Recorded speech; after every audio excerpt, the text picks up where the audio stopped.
din ba ng aesthetic kitchen kaya lang ang gara talaga ng lagayan ng plato mo? Tara samahan mo akong i-makeover ang aming kitchen part 2, a day in my life as a small affiliate and a full-time mom. Dahil uso nga ngayon yung mga white things para sa kitchen na pa-order na ako nitong foldable dish rack na to.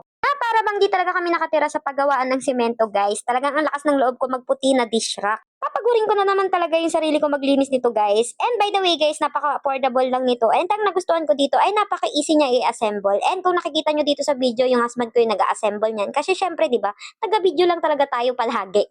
Bukod nga sa aesthetic to guys, ang nagustuhan ko dito ay plastic material siya. So napakadali lang niyang linisin. Yun kasi yung pinaka main reason ko kaya ako nagpalit ng dish rack. Kasi yung pinagpalitan nito guys is yung nangangalawang talaga siya. Hindi lang yata kami nakalimang beses na magpintura doon guys. Talagang kalawang talaga at nakukuha ng mga plato namin kahit babasagin pa. Masasabi ko namang worth the budol to guys kasi nung nakita ko siya, nakita kong maganda yung materials na ginamit dito. And meron siyang kasamang ganyan guys, yung mga sabitan ng mga sandok natin at lagayan ng kutsara dyan sa gilid. Plus point din sa akin talaga to guys, itong color rose gold na paanan niya. Kasi 'di ba, ang lakas niya makasyala kahit di tayo mayaman, color rose gold yung paanan niya. Buti na lang talaga nakita ko to and nabili ko lang siya ng napaka-affordable kasi nakakuha din ako ng voucher guys. Kaya naman kung nakikita mo to ngayon, nako, sinasabi ko sa iyo, bumili ka na kasi tingnan mo naman yan, may patuluan pa yan and ang ganda rin ng handle niya, 'di ba? Kakulay nung paanan niya. Very cutesy din pala itong mga mi kasi kasyang-kasya dito yung mga maliliit nating mangkok, mga plato natin na mga 10 inches lang. Yung 12 inches guys, hindi kasya kasi medyo may kaliitan to.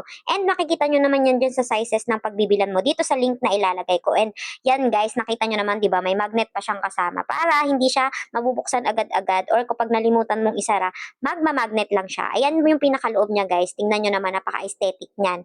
Tapos hanggang makakakita ng meron pa talaga siyang manual kung paano natin buuhin. And kahit naman wala yung manual guys, napakadali lang niyang ilagay. Kaya tingnan nyo naman yan guys.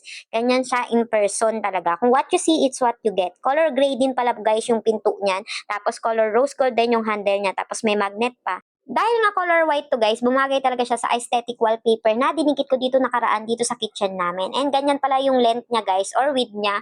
Kung makikita nyo, ilalagay ko na lang yan dito sa ating link kung gaano siya kataas.